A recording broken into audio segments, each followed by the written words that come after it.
आर्य समाज कुबेर नगर के इस सत्संग भवन में उपस्थित आर्य समाज के माननीय संरक्षकगण, माननीय प्रधान जी, मंत्री जी, कोषाध्यक्ष, सभी अधिकारीगण, सभासदगण, बाहर से आए हुए अतिथिगण, आदरणीय भक्त पुरुषों, मातृशक्ति। अभी आप सुन रहे थे पंडित त्रिलोचन जी के द्वारा, जिस घर में एक दूजे की बात जाए मानी, उस घर में कभी न आवे कोई भी परेशानी। कितना सार तत्व है छोटे से शब्दों के अंदर, पूरे वेद का रहस्य भर दिया है। परिवार कैसे सुखी रहे, आनंद में रहे, तब एक दूजे की बात मान लो। इसलिए तो नानक ने कहा है कि किसकी बात माने, कैसे माने? बोले परिवार में पति पत्नी हो, भाई बंधु हो, पिता पुत्र हो, जहां एक दूसरे की बात को सम्मान दिया जाता है, आदर दिया जाता है, धैर्य पूर्वक सुना जाता है, वहां सुख और आनंद। इसलिए नानक कहते हैं, एक ने कही दूजे ने मानी, कहे नानक दोनों क्या नहीं। और इस घर के अंदर, परिवारों के अंदर, परिवार होते ही वही हैं। आज कई बार हम देखते हैं बड़ी बड़ी कोठियां हैं, बड़े बड़े भवन हैं, जब उनमें जाकर के देखते हैं तो बच्चों का सन्नाटा लग जाता है, बच्चों की आवाज, किलकारियां सुनाई देती है। बोले जी बस एक है, वो गया है पढ़ने के लिए और घर में बस हम हैं। पहले समाज के अंदर बच्चे भी बहुत आया करते थे, 5-5, 6-6 बच्चे हुआ करते थे। एक दो को बाबा हाथ पकड़ करके, एक दो को दादी पकड़ करके बोले चलो आर्य समाज में आओ, तो बच्चे आते थे। रौनक रहा करती थी, पौध यहीं से बन करके तैयार हुआ करती थी। अब कई बार लोग कहते हैं बोले आर्य समाज में जी बच्चे कम नजर आते हैं। कारण यही है कि आए नजर कैसे, जब घरों में ही नहीं है वो। अन्यथा सारे रिश्ते सुरक्षित रखने के लिए बेटा भी होवे, बेटी भी होवे, 2 बेटे होवे, 1 बेटी होवे, इन 3 बच्चों से परिवार के सारे संबंध बनते हैं। और इन्हें कई बार हम लोग जाते हैं परिवारों में, तब कई बार बच्चों के बारे में माता पिता शिकायत करते हैं। और शिकायत क्या करते हैं? अब बोले जी बच्चे हमारे बहुत शरारती हैं, बहुत दंगा ताड़ते हैं। और तब मुझे कहते हैं इसीलिए तो आचार्य जी हम इन्हें आर्य समाज में लेके नहीं आते। ये शरारत करेंगे, कभी मंच पे चलेंगे, कभी कहीं कोई शरारत करेंगे और डिस्टर्ब करेंगे। मैं बोला बिल्कुल डिस्टर्ब नहीं करते हैं, इन्हें शरारत करने दो, इन्हें स्वतंत्र छोड़ दो, इनका जो मना है करने दो। इन्हें शरारत करनी ही चाहिए। बच्चा शरारत करे, जो बच्चा शरारत नहीं करता समझ लो बीमार है, वो रोगी है, वो अस्वस्थ है।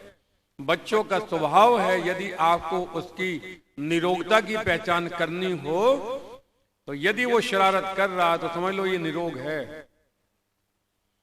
और यदि घर में, समाज में कोई बूढ़ा शरारत करे तो समझ लो ये बूढ़ा बीमार है। बूढ़े के स्वभाव में होना चाहिए चैन से बैठना, मुस्कुराओ, खिलखिलाओ, हंसो, लेकिन बैठो चैन से, शरारत मत करो, धड़क मत बचाओ। यदि बूढ़ा शरारत करे तो डॉक्टर को दिखाओ, और यदि बच्चा शरारत ना करे तो डॉक्टर के दिखाओ। बच्चे को स्वस्थता की पहचान, निरोगता की पहचान शरारत, और बड़े बुजुर्गों की पहचान कि वो शरारत ना कर करके धैर्य से साधना करें, उमंग उत्साह से भरे हुए रहें, मुस्कुराते रहें। ये बड़े बुजुर्ग शरारत नहीं करें। तो बोले बच्चों को बच्चा ही क्यों कहते हैं? हम कहते हैं अरे बच्चा है, कोई बात, कोई गलती भी कर देंगे तो हम कहते हैं अरे नहीं कोई बात नहीं, बच्चा है। बोले इन बच्चों को बच्चा क्यों कहते हैं? बोले ये बच्चों को बच्चा हम लोग इसलिए कहते हैं कि ये बच्चे बचे हुए हैं, ईर्ष्या से, द्वेष से, काम से, क्रोध से, तेरा मेरा से, चुगली निंदा से, जितनी भी ये बुराइयां होती हैं इन सब से ये बचे हुए होते हैं, इसलिए इन्हें बच्चा कहते हैं। और बच्चे का मन निश्चल होता है, उसके हंसी में, उसके तुतला करके बोलने में, उसके व्यवहार में आप अनुभव करेंगे कि उसमें कोई छल नहीं होता, इसलिए उसकी हंसी सबको प्रिय लगती है, बच्चों की हंसी।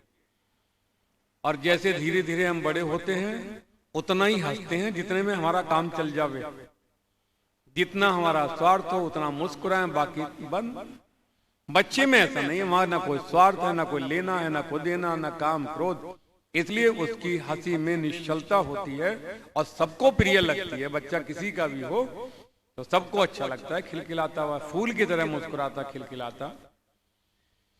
बोले फिर तब हम लोग कहा करते हैं कि 24 घंटे होते हैं, 12 घंटे रात्रि 12 दिन, 24 घंटे का एक दिन रात होते हैं। इन 24 घंटे के अंदर जब भी अवसर मिले, अवसर मिले भी ना मिले, अवसर निकालो। किस बात का? 2 घंटे कम से कम इन बच्चों के साथ में खेला करो। जब इन बच्चों के साथ में खेला करो, अकड़ के ना रहा करो, अरे हम बाबा हैं, हम दादा हैं, हम पिताजी हैं, अकड़ के रहोगे तो फिर अकड़ वाली ही बीमारियां उत्पन्न होती चली जाएंगी आपके अंदर। जब 2 घंटे आप इन बच्चों के साथ में खेलते हैं, पिता बाहर से चल करके आए, दुकान से चल करके आए, सारा दिन मेहनत करने के बाद में जब थका हुआ होता और घर में प्रवेश करता है, थका हारा, बोले बस अब नींद आई, अब भूख लगी, खाए पिए तो सोएंगे। और जैसे ही बच्चों के संपर्क में घर में आते हैं और बच्चे मुस्कुराते हुए तुलतुलाते हुए कहते हैं बाबा जी नमस्ते, पिताजी नमस्ते, आप उन्हें उठा लें, उनसे बात करें, आप पाएंगे सारा दिन की थकान आपकी चुटकी में फुर्र हो जाती है, खत्म हो जाती जब बच्चों के साथ में खेलते हैं। बोले ये क्यों समाप्त हो जाती है? एक आयु के बाद में हम लोग घटती की तरफ होते हैं, डिस्चार्ज की तरफ होते हैं, घटते घटते घटते घटते। और ये जो बच्चे होते हैं हमारे, जैसे बिल्कुल ऊर्जा से भरी हुई बैटरी होती है, फुल चार्ज, जैसे गाड़ी में बैटरी, स्कूटी में बैटरी, इन्वर्टर पे बैटरी फुल चार्जिंग से भरी हुई होती है, ऐसे ही बच्चे फुल चार्ज होते हैं, ऊर्जा से भरे हुए। हम घटती की तरफ होते हैं, डिस्चार्ज की ओर होते हैं। तो जब हम चार्ज के संपर्क में आएंगे बच्चों के साथ में, तब उस चार्जिंग का असर हम पे भी पड़ता है। उनके ऊपर जो परमात्मा की दया कृपा बरस रही है, वे उन्नति की ओर है, बढ़ती की ओर है, शरीर बढ़ रहा है, उनकी बुद्धि बढ़ रही है, बल का विकास हो रहा है, शरीर बढ़ रहा है। जब बढ़ते हुए के साथ में, उन्नति करते हुए के साथ में, कि वो व्यापार में उन्नति करने वाला कोई व्यक्ति हो, जो उन्नति करने वाला है, तरक्की करने वाला है, अपने घर को संस्कारों की सुगंध से सुगंधित करने के प्रयास में लगा रहता है, साथ पकड़ो, उसके साथ में रहो। जब साथ में रहते हो तो उसका प्रभाव भी हम पर पड़ता है और हम भी उसी उन्नति की ओर चार्ज व्यक्ति के साथ में, चार्ज बच्चे के साथ में रह करके चार्ज का अनुभव करते हैं। और तब क्या कहते हैं, अरे 2 घंटे हो गए खेलते खेलते पोते के साथ में, हम तो सारे अपने दुख ही भूल गए हैं, चार्ज के साथ में थे इसलिए दुख भूल गए हो। इसलिए कहते हैं बच्चे में भगवान होता है। अब वो जब भगवान ही क्यों होता है? बोले भगवान इसलिए होता है कि बच्चे के अंदर बुराइयां हैं नहीं, काम क्रोध ईर्ष्या द्वेष वगैरह ये सब बुराइयां हैं नहीं। जहां ये सब बुराइयां हैं ही नहीं, जहां ये व्यसन है ही नहीं है, बुराइयां हैं नहीं है, परमात्मा रहता ही वहीं है, उसका निवास ही वहीं है। बच्चे के अंदर ये बुराइयां नहीं है, इसलिए कहते हैं बच्चे में भगवान है। और भगवान हम में भी हो सकता है अनुभव। जब बच्चा धीरे धीरे बड़ा होता है, हम बड़े होते हैं, ये धीरे धीरे दुर्व्यसन उपस्थित होने शुरू हो जाते हैं। कहाँ तो जब बच्चे थे हम सबको प्रिय लगते थे, सबके प्रिय थे, सबको अच्छे लगते थे। जैसे जैसे बड़े होते हैं ये विकार हमारे अंदर घर कर लेते हैं और तब हम किसी के प्रिय होते हैं, किसी के अप्रिय होते हैं। तब हमारे भाव में, व्यवहार में भी कहीं ना कहीं कुछ झलकता है। जब हम व्यापारी हो जाते हैं तो हमारे बातचीत व्यवहार में व्यापार झलकता है। लेकिन ये व्यापार भी झलकना नहीं चाहिए।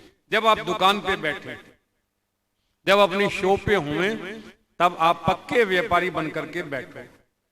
लेकिन जब आर्य समाज में आओ, जब घर में रहो, जब बच्चों के साथ में खेलो, तब आपका भी बचपन जिंदा होना चाहिए। आपके बचपने को याद कर करके, उस बचपनों का अनुभव कर करके तब आप लगेंगे सबको प्रिय। इसलिए प्रत्येक व्यक्ति का बचपन जिंदा रहना चाहिए। जिसका बचपन मर गया और व्यक्ति जीते जी ही समाप्त हो गया।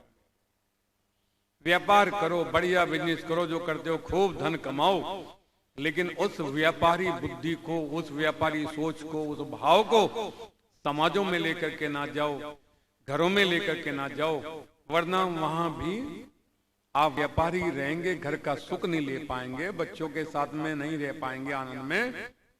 वहां भी आप 99 के चक्कर में लगे रहेंगे। इन बच्चों के साथ में खेलने से लाभ कितना बड़ा होता है, मैं खुद अनुभव करता हूं। मेरे पास में भी 2 पोते हैं, आर्यन है, एक सार्थक है, 12 साल का, एक 10 साल का है। और जब मैं बाहर होता हूं, खासकर जब हरिद्वार एक कार्यक्रम में रहूंगा, अब अहमदाबाद हूं, तो पोते कितने निश्चलता से व्यवहार करते हैं। ये जो छोटे वाला पोता है सार्थक, ये कुछ तीव्र बुद्धि का है। इसे पता है कि बाबा जी अहमदाबाद में हैं तो नेशनल मॉल से इसके लिए कुछ लेकर के आएंगे। अब उसका व्यवहार इतना मधुर है, फोन कर करके मुझे कहता है, बाबा जी आप ठीक हो? मैं हाँ बेटा ठीक है। खाना खा लिया? घर में नहीं है चर्चा करता, खाना खा लिया, बाबा वहां मस्त रहेगा, खेलेगा कूदेगा। अब उसे पता है कि बाबा जी अहमदाबाद में है तो कुछ तेरे लिए माल लेकर के आएंगे। बोले खाना खा लिया? बोले खा लिया। बोले क्या खाया? बोल तू बता अपनी फरमाइश, ये बता तुझे चाहिए क्या? हाँ बाबा जी मैं सोच रहा था वो मेरे लिए ना एक पेंसिल का डब्बा लेकर के आई और वो कलर लेकर के आई, वो शीशी वाले, कंच वाले। बात सुन करके सारे दिन की थकान, हम उनके साथ घूमते हैं, प्लेटफार्म पे चलते हैं, अब बैट लेकर के जाते हैं, बॉल लेकर के जाते हैं। जब कभी खाली समय होता है तो वहीं रेलवे स्टेशन प्लेटफार्म पे, और वो एक बैटिंग करता है, दूसरा बॉलिंग करता है, हरम बाबा फील्डिंग करते हैं। लोग देखते हैं वहां, अरे सलेश जी बच्चों के साथ में। बोले बच्चों के साथ में रहने से स्वस्थ शरीर रहता है, निरोग हम रहते हैं। बोले क्यों? बोले यदि बच्चों के साथ में खेलेंगे, रहेंगे, तो आप ब्लड प्रेशर से, फाइल से, टेंशन से, उन्माद से, मानसिक रोगों से आप बच जाते हैं। ये रोग आपके लिए नहीं आते। जिसका ब्लड प्रेशर बढ़ा हुआ हो, पोते के साथ में बैठ करके बात करे, खिलखिलाए, हंसे और खेले, लो ब्लड प्रेशर हो जाए। वो जो इतने उलझने हम लिए रखते हैं, उनसे ब्लड प्रेशर बढ़ जाता है। इसलिए बच्चों के साथ में खेलो, अपने बचपने को जिंदा रखो। मुझे स्मृति में आता, जब मैं दिल्ली में था, तब मेरे चाचा जी, जिनका नाम पंडित भोपाल शर्मा, डेसू के बहुत ऊंचे दर्जे के अधिकारी थे। जहां पे नव भारत टाइम्स, इंडियन एक्सप्रेस, मिलाप का दफ्तर है, उसके सामने ही डेसू की बहुत बड़ी बिल्डिंग थी। और मैं उनसे मिलने जाया करता था। ऐसे मिलते थे अधिकारी, बड़े अभी भी हैं दिल्ली में, रिटायर हो गए हैं। तब मैं जाता तो परमिशन लेकर के कार्ड बनता, तब हम उनके कमरे तक पहुंचते थे। वहां जब उनसे बात करते थे, कितने अफसर उनके नीचे काम करते, और बातचीत कर करके, खिलखिला करके, मुस्कुरा करके हमें नीचे छोड़ने आते। और वहीं उस समय कोका कोला चला करता था, कोका कोला में मसाला डाल करके वो पिला करके बोले जब अब बेटे घर चलो। तो जब हम उन्हें घर में देखते थे, इधर हमने उन्हें ऑफिस में देखा, up to date suit boot tie लगा करके, जो अफसर का रुतबा होता है उनके साथ में। और जब मैं उन्हें घर में देखता था, खद्दर का बनियान, जेब वाला यहाँ वाला, और पट्टे के अपना साधारण से कपड़े पहन करके, बनियान पहन करके, बच्चों के साथ में कभी कला कर रहे हैं, कभी हंस रहे हैं, कभी खिलखिला रहे हैं। बोले चाचा जी आप वहां तो इतने बड़े अफसर, और यहाँ बच्चों के साथ में। बोले पगले, घर अफसर बनने से थोड़ा ही चलता है। अफसर हम वहां हैं, घर में हम किसी के पति हैं, किसी के पिता हैं, किसी के बाबा हैं, किसी के चाचा हैं। घर चलता है संबंधों से, प्रीति से, प्रेम से। यहाँ भी अफसर बन करके हम रहे तो घर नहीं चल पाएगा। बड़े उपकार उनके हमें बड़ा आशीर्वाद वो दिया करते हैं। इसलिए आदरणीय बदपुरुषों, मातृशक्ति अपने बचपने को जिंदा रखो, खिलखिला करके मुस्कुरा करके रहो। और ये बच्चे के स्वभाव में क्या होता है, बच्चा अकेला नहीं खेलता, इसके साथ में इसके ग्रुप वाले छोटे छोटे बच्चे। मैंने देखा यहाँ कई परिवारों में अपना तलाश कर लेते हैं, उस घर में बच्चा है और बैठ करके बातें शुरू हो जाती इनके अंदर, इनके ग्रुप बन जाते हैं, बच्चे आपस में खेलते हैं। हम अकेले रहते हैं लोग, हम भी अकेले ना रह करके अपने जैसे मित्रों को, जिस स्वभाव के हम सत्संगी हैं तो सत्संगी व्यक्ति से जुड़े, उन्हें जोड़ करके रखें, मिल करके चलें। और कभी कभी जैसा हम कहते हैं, हर साल आपको कहते हैं, अब की बार तो आप प्रोग्राम बना ही रहे हैं कि कभी कभी साल में 1-2 बार हरिद्वार आया करो। वहां मैंने देखा है, ये जो आपकी गाड़ी जाती है ना अहमदाबाद से ऋषिकेश, कई बार ये गाड़ी हमें मिलती है सहारनपुर के पास में टपरी। इधर हम शामली से जाते हैं, टपरी ये मिलती है, तो टपरी से हम इसमें बैठ करके हरिद्वार पहुंचते हैं। जब लोगों को बैठा हुआ इसमें देखते हैं ट्रेन में, तब लोग बड़े थके हुए से, उदास से, हताश से होते हैं। और जैसे ही ये ट्रेन रुड़की के पास में गंग नहर के ऊपर से चलती है और गंगा का पानी देख करके पूरे डब्बे में आवाज गूंजती है, बोल गंगा मैया की जय। तब हम इनके चेहरे देखते हैं, खिलखिलाते, मुस्कुराते, ऊर्जा भर जाती है गंगा के जल को देख करके। और जब ये 8-10 दिन हरिद्वार में रहते हैं, तब मैंने देखा गंगा के किनारों पे घूमते हैं, भ्रमण करते हैं। और जब ये वापस लौटते हैं, जब गए थे तब उदास से थे, निराश से थे, थके थके से थे। जब वहां से लौटते हैं तब ऊर्जा से भरे हुए होते हैं। मैंने देखा कि ये ऊर्जा का कारण क्या, ये ऊर्जा ली कहां से जा रही है। तब मैंने देखा प्रातः काल कई बार हम भी गंगा के किनारे सुबह 4 बजे उठे, 3:30 बजे हमारे आश्रम में घंटी बज जाती है, टनाटन उठो, फ्रेश होकर को ध्यान में बैठो, संध्या में बैठो, भ्रमण करने जाओ। तब हम तैयार आदि फ्रेश होकर के, और एक स्टिक मेरे बाद में रखी है ऐसे बांस वाली मुड़ी हुई, वो लेकर के हम निकल जाते हैं घूमने के लिए गंगा के किनारे। तब कई लोग देखते हैं, अरे आचार्य जी अभी से स्टिक बूढ़े हो गए क्या? बोले बूढ़े हुए नहीं, लेकिन बूढ़े होने की तैयारी तो करें शुरू। अभी 64 साल के हैं, जब होंगे देखी जाएगी। वो स्टिक लेकर के हम चलते हैं तो। और गंगा के किनारे जब आप प्रातः काल घूमते हैं, इधर सामने हिमालय नजर आता है, इधर चंडी देवी का पहाड़, जहाँ ऋषि दयान जी महाराज ने चंडी देवी के उस पहाड़ के अंदर गुफा में बैठ करके साधना की थी। लक्ष्मीबाई झांसी की रानी से उन्होंने वार्ता की थी देश की आजादी के लिए। इधर वो पहाड़ है, इधर मनसा देवी का वो मंदिर वाला पहाड़ है, जिसपे ऋषि प्रातः काल भ्रमण करने के लिए जाया करते थे। वो पहाड़ों के दोनों के दर्शन होते, और गंगा किनारे जब आप घूमते हैं, मन करता है बस घूमते ही रहें। ऐसा आनंद गंगा के किनारे, वो गंगा जल की बहती हुई कलकल करती हुई धारा, इस गंगा के किनारे से व्यक्ति चार्ज हो जाता है घूमने से। आप कहेंगे ऐसा क्या गंगा में? तब आप पाएंगे सनातन परंपरा जब से ये गंगा गंगोत्री से निकली है, गोमुख से चल रही है, ये अकेली नहीं चलती है। हम जब जाते हैं गंगोत्री, और गंगोत्री तक जाती हैं बसें, उसके बाद में लगभग 22 किलोमीटर आपको पैदल चलना होता है गोमुख जाने के लिए। 22 किलोमीटर जब आप पैदल जाते हैं, पैदल चल करके शाम तक आप गोमुख तक पहुंचते हैं। ऊंची ऊंची पहाड़ की चोटियां हैं, और वहां पर केवल एक ही तरह के पेड़ उगते हैं, जिन्हें कहते हैं भोजवासा। ये भोजवासा के पेड़ कौन से हैं? ये भोजवासा के वो पेड़ हैं जिनकी तना कागज की तरह लिपटे रहते हैं उसपे।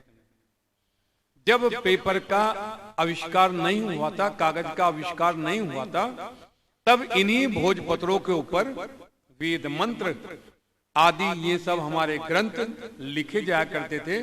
आज भी पांडुलिपि में हमारे यहाँ जो संग्रहालय उनमें उपस्थित हैं, वही भोजपत्र हमारे पास में जब हम जाते हैं लेकर के आते हैं, रखे हैं घर पे, बिल्कुल कागज की तरह वो भोजपत्र, और वो उतर करके अपने आप गिरते रहते हैं।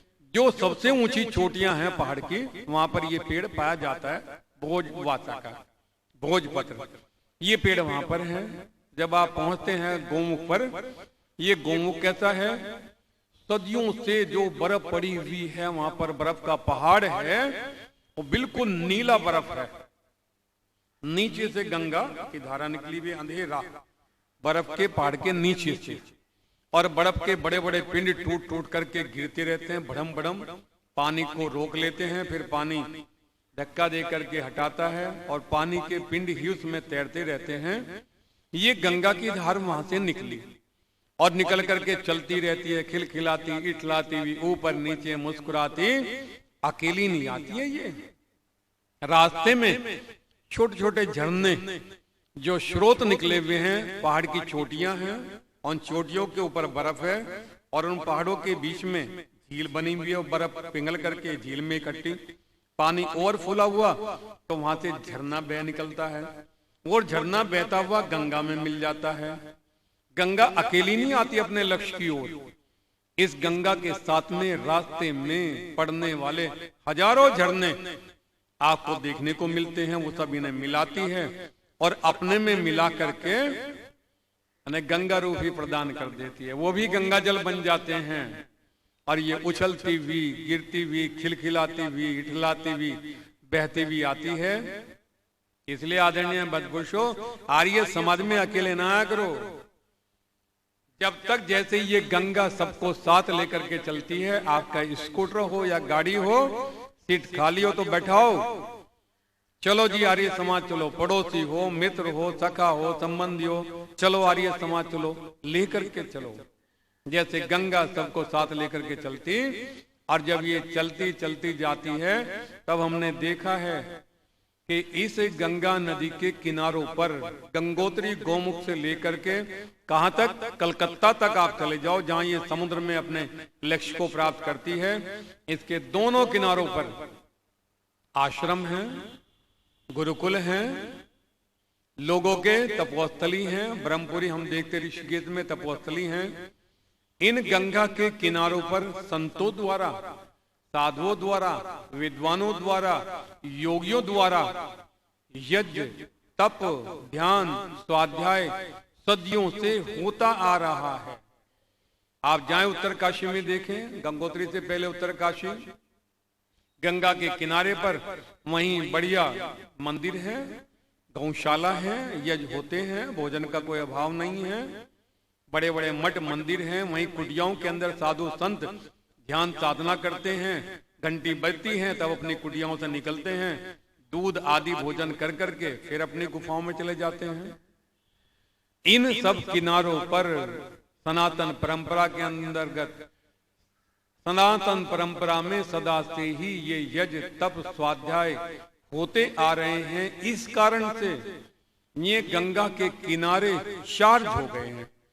जैसे आपका मोबाइल है, जब इसकी बैटरी डिस्चार्ज हो जाती है तब आप चार्जिंग पे लगाते हैं। ये जो संध्या, यज्ञ, भजन, तप, साधना, स्वाध्याय योगियों, ऋषि मुनियों के द्वारा सदा से होता आ रहा है, उससे इनके किनारे चार्ज हो गए हैं। इसलिए व्यक्ति जब इनके किनारों पर घूमता है, तब वो व्यक्ति भी डिस्चार्ज होते हुए भी, उदास हताश होते हुए भी इस चार्ज के संपर्क में आकर के अपने आप को चार्ज अनुभव करता है, उमंग उत्साह से भर जाता है। जैसे गंगा खिलखिलाती हुई बहती है, इठलाती हुई, ऐसे व्यक्ति के स्वभाव में उसका बचपन खिलखिलाने लग जाता है। जैसे बचपन के दिन याद आ जाते हैं, कैसे हम तैरा करते थे, कैसे पानी में नहाया करते थे। तो इस गंगा के किनारे आने से, भ्रमण करने से, यज्ञ, स्वाध्याय, तप, साधना करने से ये किनारे चार्ज हैं, और जब हम इनमें घूमते हैं तो हम भी चार्ज हो जाते हैं। इसलिए व्यक्ति वहां पर रहते हुए, गंगा के किनारों पर घूमते हुए, स्नान आदि कर करके जब लौटता है तो तब घर वाले भी पूछते हैं, क्या बात है, अब तो बड़ा जोश सा आ गया, बड़ा काम कर रहे हो, जब गए थे जब तो ऐसे नहीं थे। और बोले अब गंगा के पास से आए हैं किनारों से, अब हम भी चार्ज हो गए हैं। फिर आप हिम्मत, बहादुरी के साथ में, उमंग उत्साह के साथ में अपने कार्य में लग जाते हैं। ऐसे ये गंगा, गंगा के किनारे हैं, इनके संपर्क में रहिएगा। जो व्यक्ति माटी से जुड़ा हुआ होता है, अपनी सनातन परंपराओं से जुड़ा हुआ होता है, माटी से जुड़ करके, माटी का स्वभाव है, ये आपके विकारों को अब्जोर कर लेती है। जो शरीर में कोई ऐसे मानसिक रोग है उन्हें अब्जोर कर करके समाप्त कर देती है। इसलिए कई बार व्यक्ति को हमने देखा, व्यक्ति कहता है मन ही नहीं लग रहा है मेरा, उदास हूं, परेशान हूं, मुझे कोई रोग है। बोले दिखाओ अहमदाबाद के किसी बड़े डॉक्टर को, और तब ले जाते हैं डॉक्टर के पास में। डॉक्टर कहता है इनकी जांच करानी पड़ेगी। पहले वैद्य हुआ करते थे, नंबर देख करके बताया करते थे, बोले ये खाया था, बोले हाँ, ये दिक्कत है, बोले हाँ, नब्ज देख करके बता दिया करते थे। अब डॉक्टरों का सबसे पहला काम होता है ये टेस्ट, ये टेस्ट, ये टेस्ट, ये टेस्ट। टेस्ट में उसके हजारों रुपए चले जाते हैं। जब टेस्ट कराए गए, टेस्ट की सबकी रिपोर्ट पॉजिटिव आई। डॉक्टर रिपोर्ट देखता है, बोले तुम्हें कोई रोग तो है नहीं, कोई परेशानी, तुम तो बिल्कुल ठीक हो। अब तक ये कहता है, बोले नहीं डॉक्टर साहब मुझे तो परेशानी है, आपकी रिपोर्ट ठीक आई होंगी लेकिन मैं तो परेशान हूं। तब डॉक्टर आखिरी दवाई का संकेत करता है परिवार वालों को, और तब वो कहता है ये बिल्कुल ठीक है, कोई दिक्कत नहीं है, बस एक ही इलाज इसका है। बोले क्या? बोले इसकी हवा पानी बदलो। जो एक ही स्वभाव में रूटीन में जी रहा है, यहाँ से दुकान, दुकान से घर, दुकान से घर, घर से दुकान, घर से दुकान, इसी जो रूटीन में जी रहा है, इसलिए मानसिक रूप से परेशान है। अब इसे हरिद्वार ले जाओ, देहरादून ले जाओ, मसूरी ले जाओ, और वहां जाकर के भी पार्ले जी के बिस्कुट ही मत खाना, कोल्ड ड्रिंक ही मत पीना। जो वहां उपज होती है, वो चाहे फल हो, चाहे वहां का अनाज हो, वहीं का जो भोजन है, वहीं के जल में जो बना हुआ है, वहीं का उपजाऊ भोजन, उस भोजन को करो। वहां के जो स्रोत हैं पहाड़ के, उन जल को पियो, वहां की हवा पानी में लंबे लंबे सांस लो। तब व्यक्ति लेकर के जाते हैं, वहां जाकर के बोले मैं ठीक हो गया। इसलिए अपने जीवन में गंगा के किनारे घूमो, बच्चों के साथ में खेलो, और बच्चों की तरह अपने अंदर इन विकारों को ना आने देवें।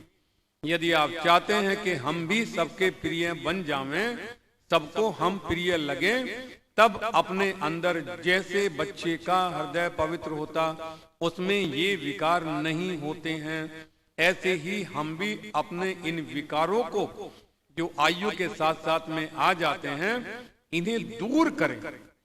जब सुबह शाम बैठे को चिंतन कर करके देखें, कहीं कोई ऐसा विकार तो नहीं है। वो विकार आपके चेहरे पे प्रकट हो जाता है। आपका चेहरा बोलता है कि ये व्यक्ति बड़ा क्रोधी स्वभाव का है, ये व्यक्ति बड़ा व्यापारी है, ये व्यक्ति बड़ा स्वार्थी है। आपके चेहरे में वो विकार अक्स के रूप में उभर करके प्रकट हो जाता। बच्चे में ऐसा कुछ नहीं होता।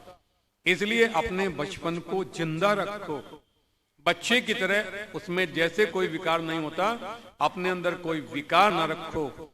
फिर सारा संसार तुम्हारा है, तुम सारे संसार के हो। फिर बच्चों की तरह जैसे बच्चे सबको प्रिय होते हैं, तुम भी सबके प्रिय हो जाओगे, तुम भी सबके प्यारे हो जाओगे। और भगवान फिर तुमसे दूर नहीं है, तुम भगवान से दूर नहीं हो, तब तुम एक ही तो हो। इसलिए एक बनकर के रहो, नेक बनकर के रहो, अपने बचपने को जिंदा रखो, और साल में एक बार हवा पानी बदलने हरिद्वार देहरादून आ जाया करो। इन्हीं शब्दों के साथ समय हो गया। सभी महानुभाव का हृदय से आभार, अभिनंदन। वाणी को विराम। ओम शम। ओम देवहु शांति, अंतरिक्ष गुम शांति, पृथ्वी शांतिराप शांतिरोषधय शांति, वनस्पतयः शांतिर्विश्वे शांति, ब्रह्म शांति, सर्वं शांति, शांतिरेव शांति, शामा शांतिरेधि। ओम शांति शांति शांति। ओम जो बोले सो अब महर्षि दयानंद की, स्वामी विरजानंद की, स्वामी श्रद्धानंद की, पंडित लेखराम की, मर्यादा पुरुषोत्तम श्री राम की, योगी राज श्री कृष्णचंद महाराज की, देश के शहीदों की, भारत माता की, गौ माता का, आर्य समाज, वेद की ज्योति, ओम का झंडा, बोले सत्य सनातन वैदिक धर्म की वैदिक ध्वनि।